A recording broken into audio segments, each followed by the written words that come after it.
It's time for the Molto Moment. We were just adding to Zeta's collection. I've got a collection of potatoes shaped like feet. Want to see it? Maybe later. This is Zeta's collection of crystals. A crystal is a solid made of neatly formed little bits of matter. They're locked in a pattern that repeats again and again and again and again and again and... That's right. But crystals aren't just for looking at. They can be used in electronics or cut into gemstones. Crystals, like sugar and salt, can even be eaten. Could you pass the salt, please? Whoa! Did you hear that? It sounded like singing. Who would be singing in a cave? Who else? A rock band! Speaking of monkeys, some questions about your friends and comrades. I'll mention the name, and you tell me how you met and how's the relationship going these days, okay? First, a couple of Bobs. Bob Lewis. I met Bob Lewis my freshman year at Kent State University in the student union, which is where the kids would hang out next to the cafeteria between classes. Mm-hmm. And I had met this girl, Peggy Freeman, at a freshman dance and really hit it off with her, and we danced, to all the songs that were happening then. And then she was in the lounge, and this was her friend, Bob Lewis, and she introduced me to him. And we just started talking, and then we couldn't stop talking. Okay, and how's the relationship going nowadays with Bob Lewis? It's back on track. Okay, that's good.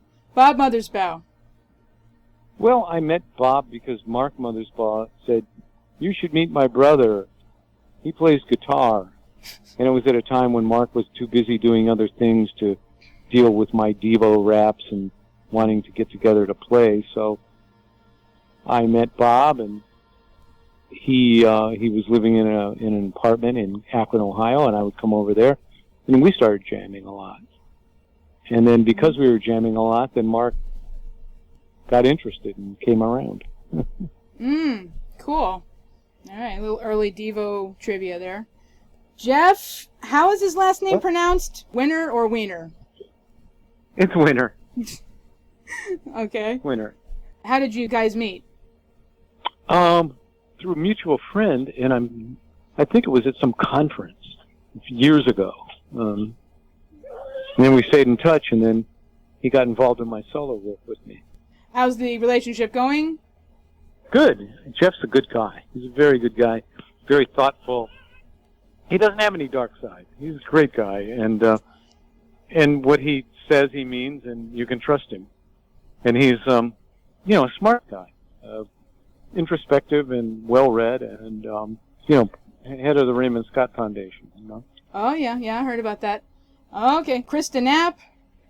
Oh well, she was the head of the May 4th Task Force Committee at Kent State University that brought me there in 2010 to give a keynote speech at the 40th anniversary of the murders of the Kent May 4th student shootings. And we hit it off, and we stayed in touch, and it turned into a thing. Okay. Steve Bartek. By the way, an Oingo Boingo question. Does Danny Elfman really have 12 toes? Oh, God. I never asked Steve if that was true. I would believe he could. Danny Elfman's pretty demonic, He's great talent, but he's a demonic guy. But Steve Bartek, I'd met him years earlier, and then we never maintained contact, but it was Jeff Winter that brought him back into the orbit. Oh, and so I see. I started actually hanging out with him, yeah. And I like him a lot. Okay, Josh Freese. Oh, well, Josh. Amazing. A force of nature. And obviously now in the spotlight, Foo Fighters drummer. Oh, yes, definitely. That's but really cool. he's a talent and a half, and a funny guy, really cool, really creative, really smart. And he was in the Vandals, a proto-punk group. And my brother, Bob, met him, and then my brother, Bob, produced a Vandals record. Okay. And when we lost Alan Myers, Bob said, "You got to meet this kid, Josh Freese. I think he could do it." And I go, "Who's Josh Freese?" And he goes, "He's in the Vandals." And I go, "The Vandals? Why do you think he could do DEVO?" He goes, "Well, just check it out." And so we did, and it was like he knew every DEVO song, and he had practiced them since he was 11 years old in his father's garage, and he knew all of them, and he could drum all of them. All right, excellent. Mau Mau Cat, your kitty cat. Oh yeah, that's that's an F1 Savannah cat. Mm-hmm. And I had been reading in animal magazines about these Savannah cats. They're bred between a wild cat in Africa called a serval mixed with a domestic cat. Yeah, she's really beautiful. Oh yeah, that was it. I saw the size of them and how magnificent they were. And yeah. I was never into cats, and I never understood cats. But I thought, you know what? If I was going to have a cat, that's the cat I want. All right. Yep. And yep, a nice yellow cat. And Krista. Mm-hmm. And Krista was a cat. She's right. a cat in another life, and she knows all about cats, and she loves cats. This cat, most people are afraid of these Savannah cats, and they should be. But it acts like a tiny little kitten around her. It just does whatever she asks. Right. Okay. One more Bob. Bob Dobbs. Yeah, Bob Dobbs. Yeah. I met Reverend Stang when we were on tour in Texas in 1980. Mm-hmm. A lot of the Subgenius people came to our show in Dallas. Yep. And of course we hit it off with them. It was like they're another version of DEVO, philosophically and aesthetically, and we just hit it off and stayed in touch. Oh. Yeah, I had this idea for a poster based on their Stark Vista Removal magazine. Mm-hmm. And I pitched it to him, and he produced this poster. He said, "What about this?" And I said, "Oh, that's fucking great." And we used it in the new Traditionalist record. Oh, cool. Cool. All right, here's a few questions about DEVO films and your non-DEVO music video directing. In the 1979 DEVO film short, Roll Out the Barrel, Bougie Boy can clearly be heard saying Smeghead. Have you ever heard of the British sci-fi comedy TV show called Red Dwarf? No. That's incredible. You got to check it out. Red Dwarf is obviously DEVO came up with it first because Smeghead is something used quite a lot on that TV show Red Dwarf. Craig Charles, who did another show called Robot Wars, is from Red Dwarf. Well, I'm glad we could inspire him. Yeah, that's probably what happened, although Doug Naylor probably won't admit it. By the way, what is the origin of the Bougie Boy character? Mark and I were mask collectors, and we would go to these amazing mask stores in places like Canton, Ohio, and Youngstown, Ohio. Back then, novelty stores back there were quite robust, and because of all the rubber, right? Mm-hmm. They didn't just make tires, and we were really into full head rubber masks, and Mark bought the baby head. It became Boogie Boy. He bought this baby mask, which we were amazed at, laughing at, and I bought a full head chimpanzee mask. Mm-hmm. And we'd put them on and just start, becoming these characters. And I named him Boogie Boy. Mm-hmm. Oh yeah, I'm probably mispronouncing it as Boogie Boy, even though it's with a J, right? But it was Boogei. The only reason it became the J is because when it came time to do a graphic 45 RPM record cover, all we had was Letraset back then, and we ran out of G's. Okay. So he put a J in there because that's all we had. Okay, well there you go. There's another mystery solved. What was it like working with Timothy Leary, a.k.a. Dr. Birthfood? Well, we had known Tim a long time at that point. I'd been hanging out with him since early 1981 and going to parties at his house, and then he had quite an eclectic crowd going up there. You know, all the denizens from all walks of life, and you know, a fair amount of movie industry people, and you know, and Larry Flint's lawyer, and you know, Christopher Hayden Guest, and you know, just like all these people. It was very interesting. Yeah. It was like Beyond the Valley of the Dolls. All right. How many short films did DEVO make, and are they available in any kind of DVD collection? Not sure I know the count of them. The thing is, the complete Truth About De-Evolution collection has the most in one place, but not all of them. There's probably 8 or 9, and there's a couple that you can only get from that other older compilation called The Men Who Make the Music. It was put on Time Life in 1979. And now there's 2 more. We use them in concert, and we don't. And they're not available anywhere right now, other than being in concert. Okay. What was the first music video that you directed outside of DEVO? That would have been the Cars Touch and Go. Okay. How did you get involved with directing for the Cars? They were really anti-music video, but realized that music video was a thing, and the record company was pressuring them because they were huge. They were selling tons of records, and so our manager, Elliot Roberts, was in contact with them because they needed a manager, and he said, hey, you ought to use, if you're afraid of doing a video, you ought to use Jerry, because, you know, he's been on the other side of it, you know. He's been in front of the camera, not just behind it. Yeah. And he won't do anything to make you look foolish. Ha ha ha. And but I didn't. No, it's not. And I hit it off with him, and I actually had a really good time with Ben. Ben Orr. He was great. Yeah, Ben Orr, yeah, that's my favorite car, too. Yep. Is there a DEVO influence on the Panorama album? You know, the Cars? I mean, Like in the sound. musically? Yeah, musically. Yeah. You know, we thought so. We thought what the Cars did is take what we were doing and trivialize it and make it very commercial. Yeah, you can definitely hear some kind of influence there. Yeah. What do you think about the Cosmiks music videos, such as It Just Doesn't Matter, Irma, the Amina Judd song, and Fantasy? Well, I just think it's important that that's being put out in the world. It's a thing that the world needs. Oh, well, that's very sweet of you to say. I appreciate it.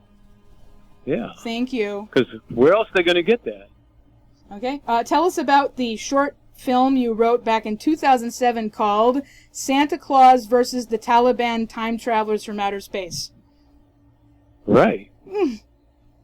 Well, you know, I did that as a labor of love for my good friend that I've been best friends with in college since 1968, John Zabrucki, who ran a big props company in Hollywood that did all the futuristic and science fiction props that you've ever seen in any of the major Hollywood movies. I mean, you name one, you know, Wow. Total Recall, Blade Runner, you know, whatever you name, they did it, right? Okay. And he would do these elaborate Christmas promotions put out to all his clients, you know, because of all the people that were using modern props. And he wanted to do a little, like, homage to B-movies. You know, and junky sci-fi B-movies. I see. And so I did, you know, it just sounded like something, you know, where Santa Claus gets kidnapped by the futuristic Taliban from outer space. Sounds like quite a film. Yeah, I wish I could get my hands on that. Yeah. All I could do is get a hold of the poster. And they were putting radioactive feces in all the kids' presents that Santa was going to deliver. And and then, there's a fight on the spaceship, and Santa gets free, and some of the employees at Modern Props are the ones that save him with a laser gun. Okay. All right, there we go. At least we got the story. Okay, thanks for that. On to the food and drink questions. It is known you like to cook. What is your favorite Italian Roman recipe? My God. Probably my favorite would be risotto primavera. Oh, okay. How do you make that? Well, very carefully and with a lot of labor. You stir risotto for 20 minutes, and you can never leave the stove. Oh, but hovering. Prior to stirring the risotto, you get all the ingredients ready, and the prep time's another probably 45 minutes. So, but it's a labor of love again, and the result is yummy. Oh, okay, sounds yummy. Okay, making me hungry. Okay, is it true there is no wine before it's time? Well, unfortunately, it's not true, but you would like it to be true. Right. And now because of the planet's burning up, you have to pick the wine before it's time. Right. The grapes ripen too quickly, whether they're big enough or not. They're already too ripe. You can't wait any longer. And you pick these tiny little grapes that are, still acidic, and but the sugars in them mean chemically you have to pick them to make wine, or else you're going to make dessert wine. So it's frustrating. It's frustrating. Yeah, I can imagine. It's getting harder and harder. Yep. Do you enjoy some cheese with your wine? If so, what kind of cheese do you prefer? Geez, it depends on the wine. I mean, I always pair my food with the wine I'm drinking. So if I was drinking Pinot Noir, I would have goat's cheese. Okay. Yeah. All right, that sounds. Have goat's cheese with a little olive oil and a little basil on a little crostini, and that's what I would do. But if I was having, if I was having Brunello from Italy, I would probably have a pecorino cheese with black truffles in it. Okay. And if I was having a Bordeaux from France, I would probably have some mimollet with it. Okay. All right. That's chef's kiss. Okay. How do you stuff a mouse in a wine bottle?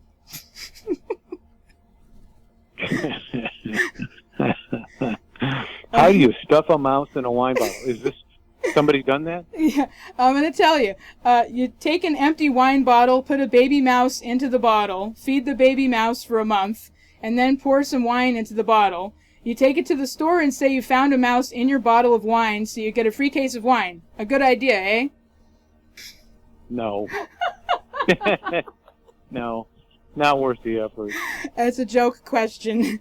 Deadpan mode. Okay. What kind of wine goes best with Fruit Loops? God. Chateau d'Yquem. What country is that from? France. Okay. Do you have a regular exercise and diet routine to stay in shape these days?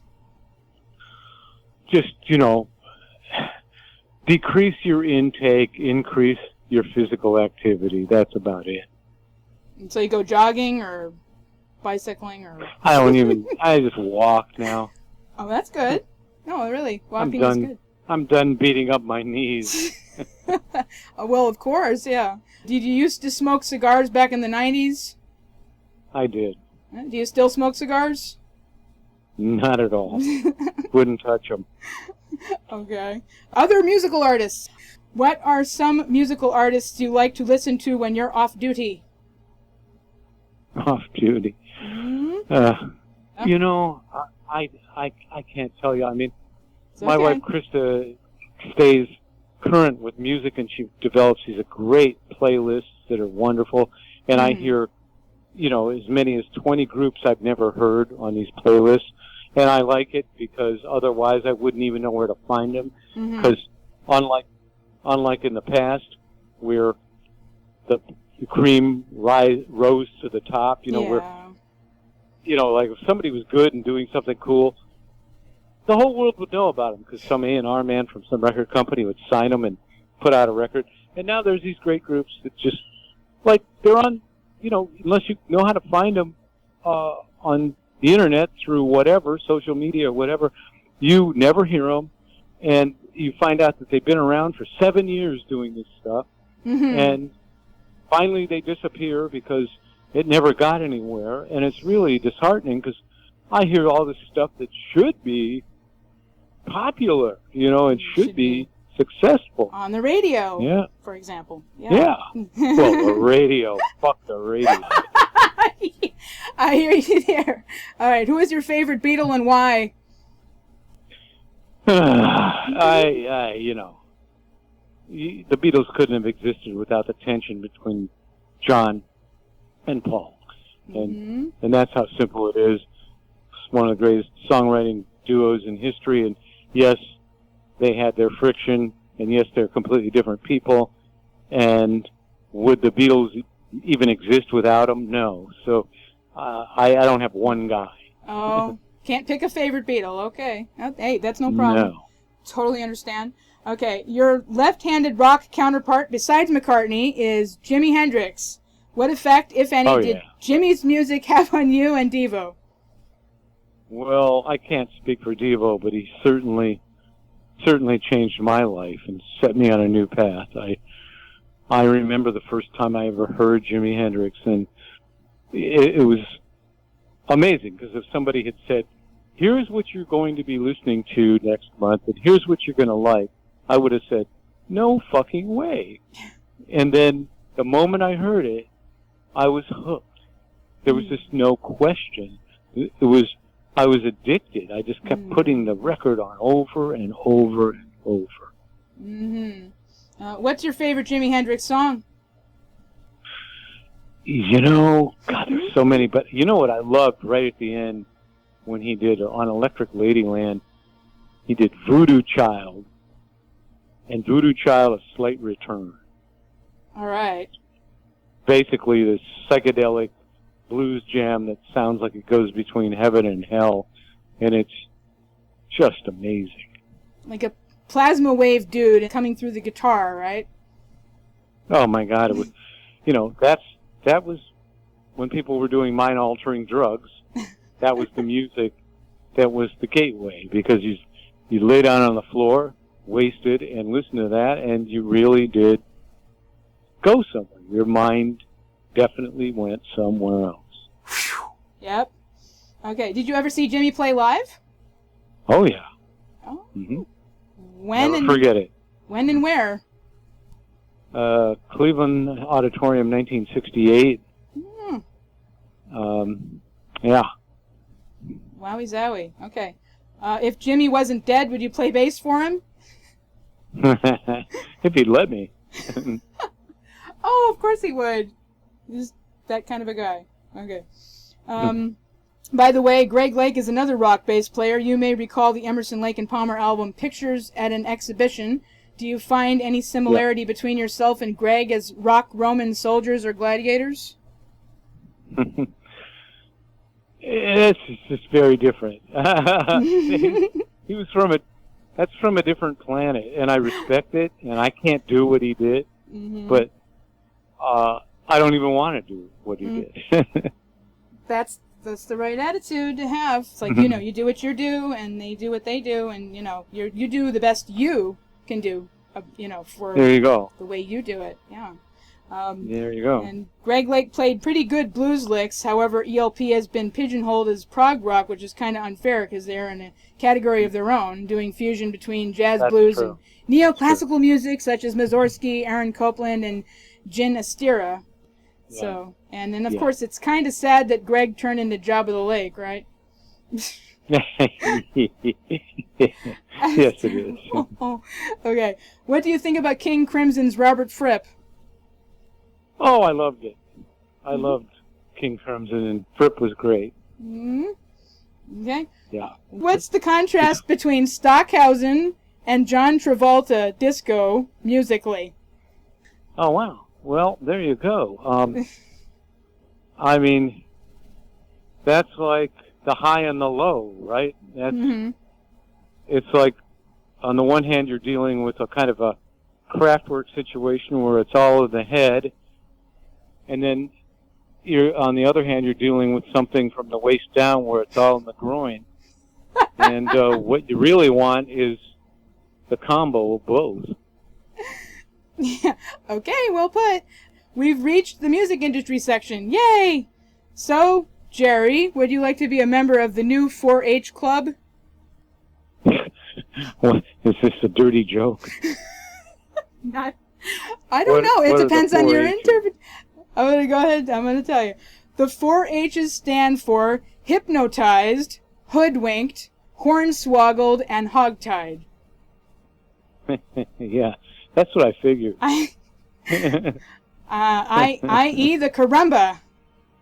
I'm already a member of that. Okay, all right. Well, when DEVO did the first post-caramba live performance cabaret excursion at Riot Fest Chicago in September 2021, were there any special 4-H Club caramba restrictions? Just masks. Till you hit the stage, it was all masks. All right, gotcha. Don't you think all these tours by old rock bands are turning into some kind of death by nostalgia? Well, that's what it is. Yeah, it's no different than when they used to do the 50s groups and call it the Golden Oldies. Yeah, that's a good correlation. Here's a quote. When you compute the length of time between the event and the nostalgia for the event, the span seems to be about a year less in each cycle. Eventually, within the next quarter of a century, the nostalgia cycles will be so close together that people will not be able to take a step without being nostalgic for the one they just took. At that point, everything stops. Death by nostalgia. There you go. There's your quote. Well, you've just described the ADD society we live in, and that what will finally happen is AI will create cancel culture on humans. All right, you were skipping ahead there. Okay, it appears that nobody is doing anything new these days. The cycles of nostalgia seem to be shriveling, and hasn't playing live shows in the 21st century become atavistic, you think? Nobody wants anything new. I see that. Yeah. And was performance ever an art, or has it always been a gladiatorial sport aimed at selling concert tickets, which in turn sells the latest music, plastic or vinyl, for the purpose of making money via fondle and punishment? Starts as the first and ends as the latter, if you're lucky. It's kind of like ancient Greece. The Athenians were artisans and the Spartans were sportos. Then the Romans turned everything into competing gladiator glitter slaves and then fed the Christians to the lions, right? That's how it works. Okay.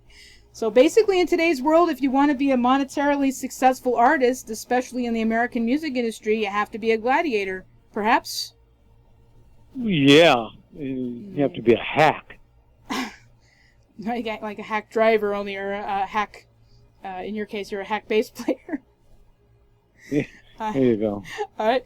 Don't you think the entertainment industry is kind of abysmal these days and hasn't it sort of collapsed, aided by imaginary diseases like the caramba? Yeah. Okay. Yep. Who are the ultimate arbiters of taste in America? The coke-tweezed, rug-munching record company pricks? The drunken audience hog-trough piranha? Or the critics who work for some creepy mainstream rock magazine? It's none of those. It's just the social media wad. How come DEVO didn't just stand up and say, fuck the fucking Hall of Fame, because it's all just mainstream bullshit, in your opinion? Well, a lot of people have taken that position. A lot of artists in the past took that position. And it's just, it's too easy to do that. It's too easy to take that position. We'd rather just not even talk about it. That's the best way not to promote something, by the way. If you don't like something, don't talk about it, because it promotes it, even if it's in a bad light, as you know. It promotes it. You're helping them even if it's bad, yep. Mm-hmm, that's right. Okay, an esoteric question. Do you need fans to make you feel like you're somebody? Do you need money to make you feel like you're somebody? Or are you already somebody? I thought I was somebody before I was somebody. Well, you are somebody. You are somebody. Don't you forget it. Well, I think an artist has to feel like they're somebody before anybody else thinks they're somebody. Or they don't even have a chance.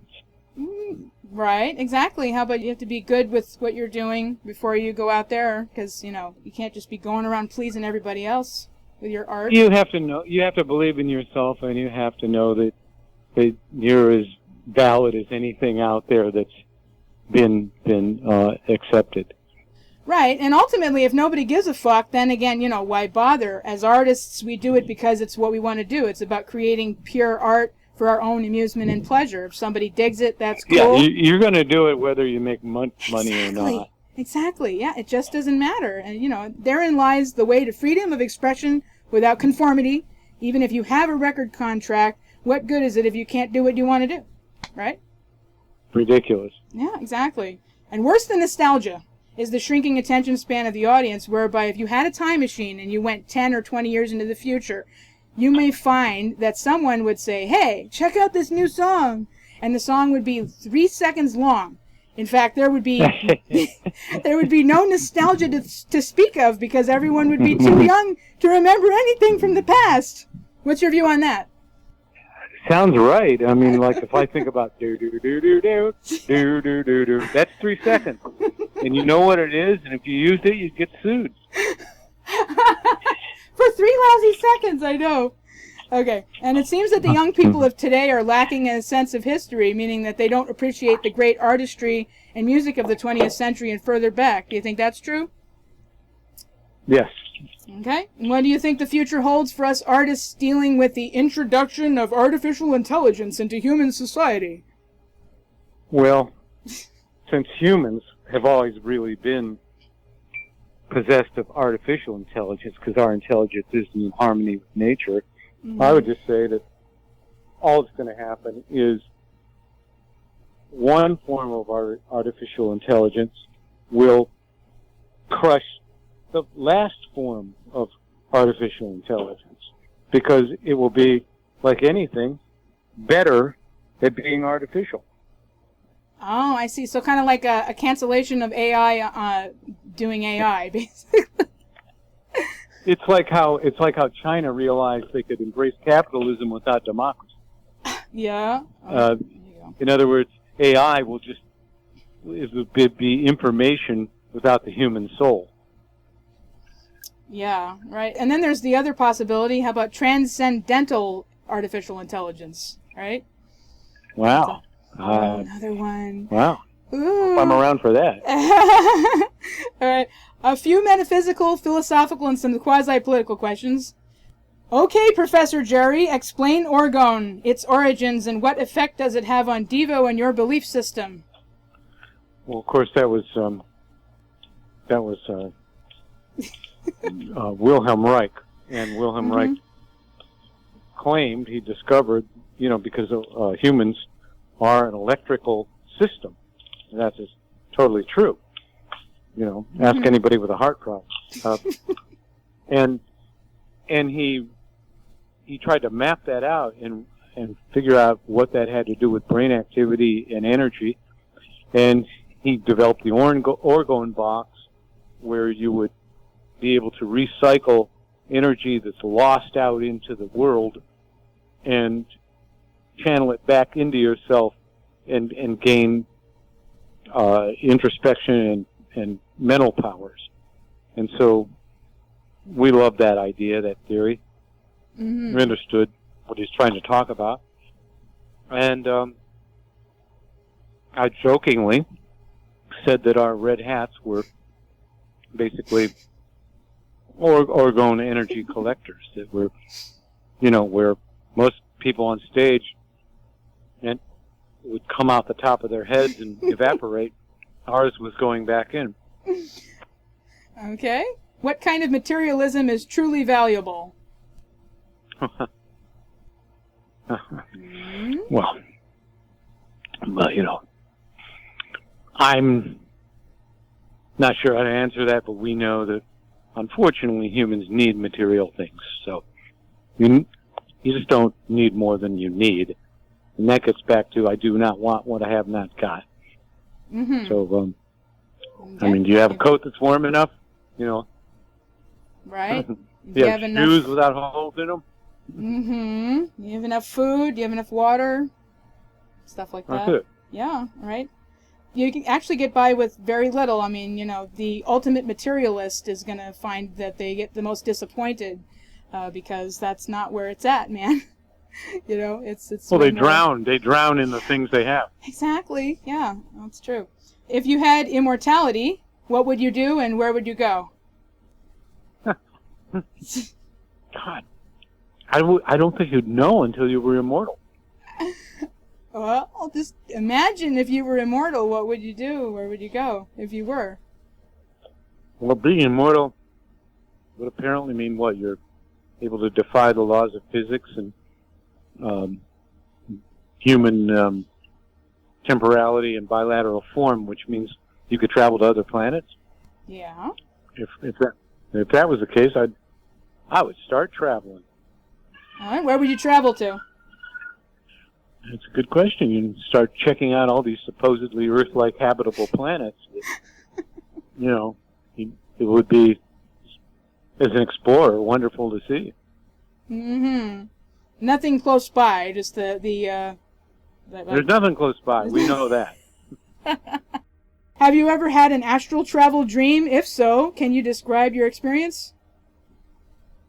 I don't think I've had that, but I've had an out-of-body experience dream, but I didn't go very far. I just rolled across the ceiling, flew out the glass sliding doors, and crash-landed on the median strip between two lanes of road. Okay, and then just woke up and wondered why. Realized I wasn't dead, yeah. Okay. All right, do you believe in psychic phenomena such as premonitions, telepathy, telekinesis, or ESP? I don't believe in anything, but I think it's credible and possible. Did you ever see any UFOs? I wish. No, never? Okay. Yeah, I wish. I actually never saw a UFO myself. I mean, I have watched a lot of shows where they talk about seeing UFOs and the Phoenix Lights, you know, down here, but I didn't see the Phoenix Lights. I just saw it on the news. So, so I don't know if it's true or not.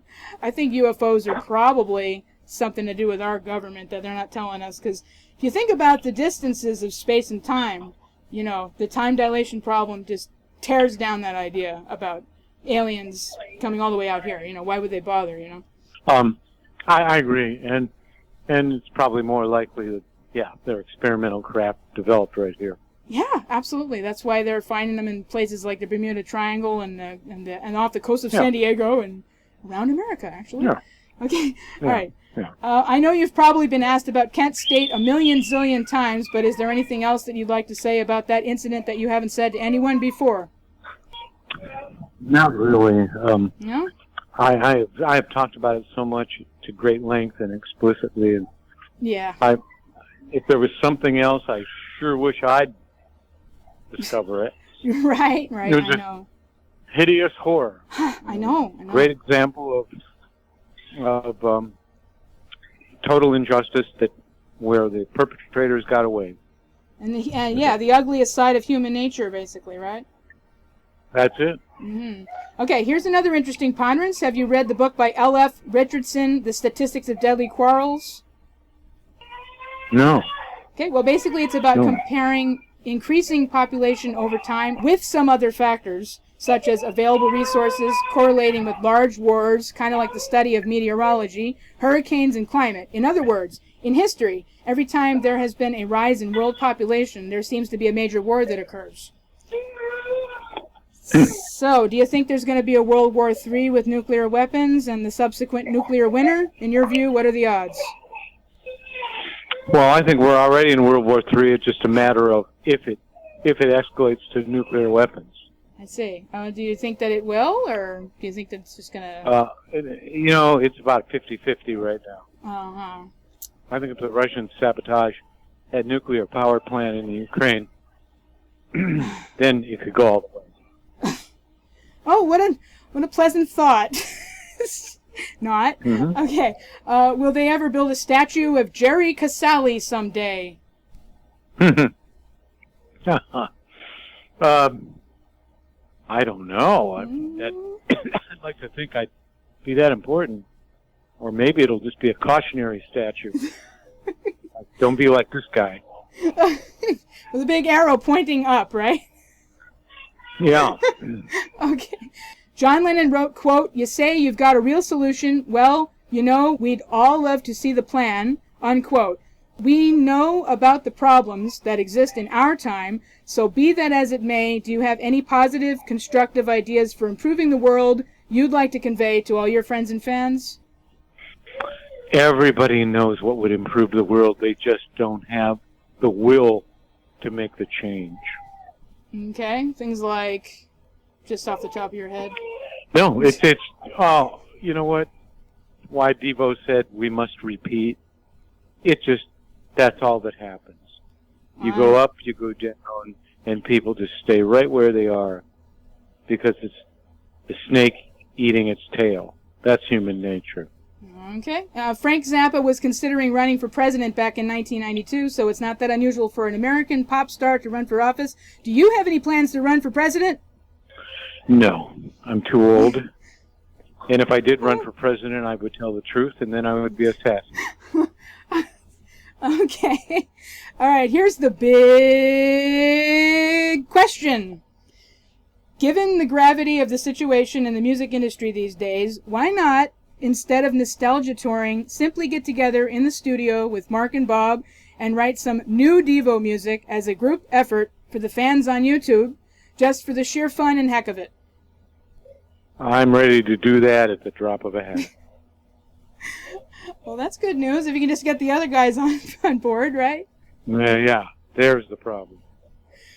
Okay. Well, Jerry, it's been a real cosmic delight to talk with you again. There's no one else like Jerry Casale. You are truly a unique human, always bringing such charm and magic to the conversation. Looking forward to tuning into your new Jihad Jerry creational mutations. WAWTC. Yeah. Okay, looking forward. When can we look forward to that? Probably around October or November, something like that? Yeah, they may push it to the next April. I don't know. It's not up to me. We'll see. As Cosmic Dano says, not everything is DEVO, but there's a little bit of DEVO in everything. That's hilarious. Mm-hmm. Correct. All right, as the aliens say from way out there, Dingle Burtis. Okay. Which means, roughly translated, is I really enjoyed this interview with you and love you, man. All right, well, thank you. Okay, thank you, and you were a great trooper. Thank you. All right, thank you. All right. You have a great evening. Bye-bye. Bye-bye, Jerry. Woo! Can you dig it? Bet you never would have guessed I'd only been playing this here guitar for an hour, huh? I wouldn't be surprised if I turned out to be the greatest rock and roll star ever. Bravo, Mr. Bumpy! I mean, groovy man. Squishyton's my official rock and roll roadie and #1 fan. Aren't you, Squish? Did you say something, Mr. Bumpy? Is this thing on? Oh. Live in concert! It's the greatest rock and roller in the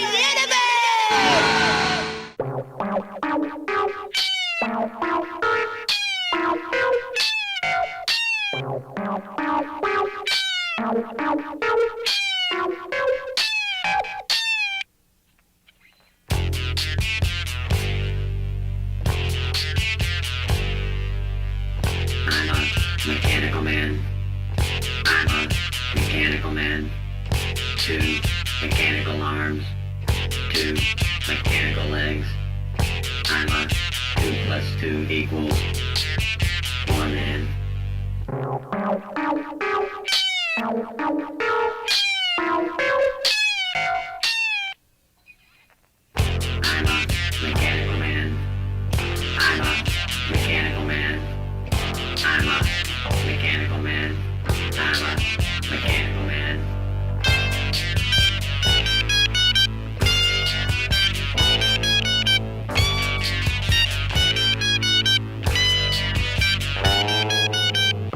I'm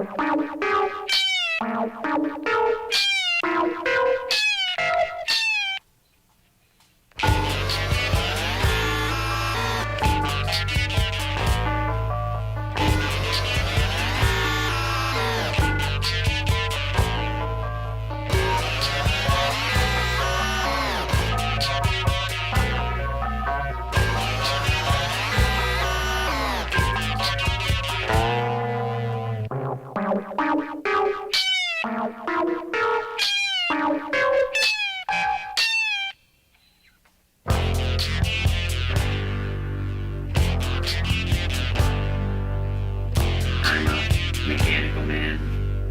I'm a mechanical man. 2 mechanical arms. 2 mechanical legs. I'm a 2 plus 2 equals 4 man.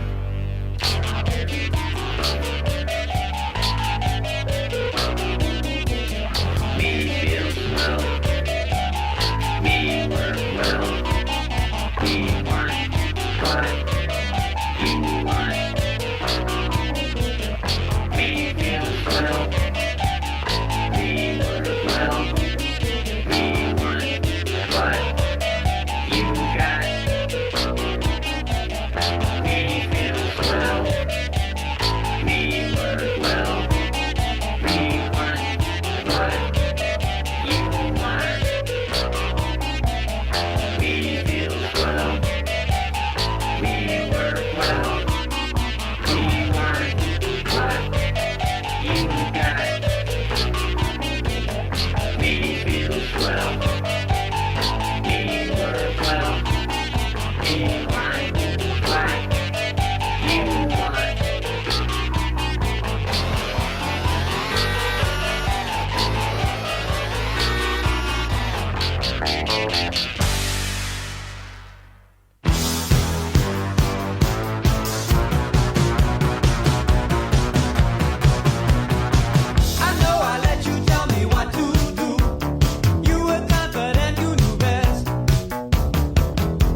Self-execution, no solution. I'm a potato, and I'm so pissed.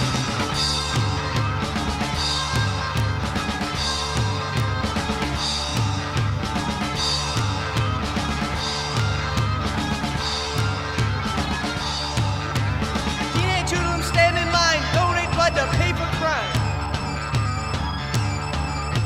Butchers steal doctors' tools, so pretty heads on dogs and mules. Hi-fi systems, men and parents take bodies falling down the stairs.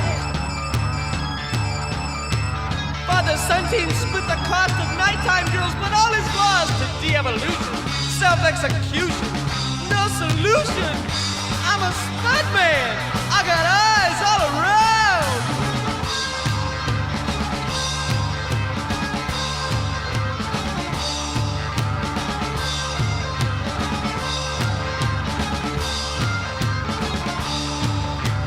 Martian feet.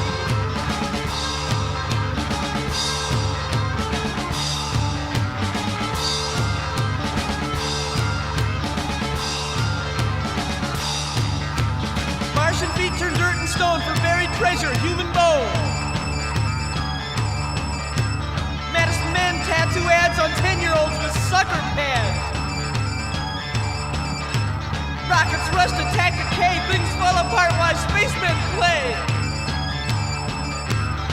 Now Daddy Zero drops his brown. Go down to de-evolution, self-execution, no solution. I'm a spud gun. I like to shoot 'em all.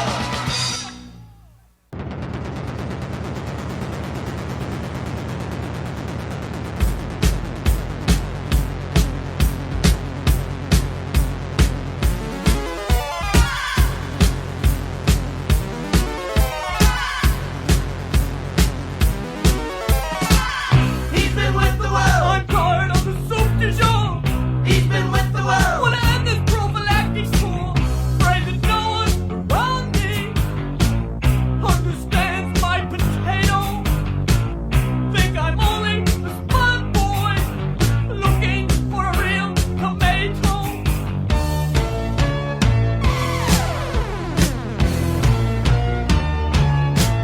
He's been with the world. I'm tired of the soup du jour. He's been with the world. I wanna win this prophylactic tour.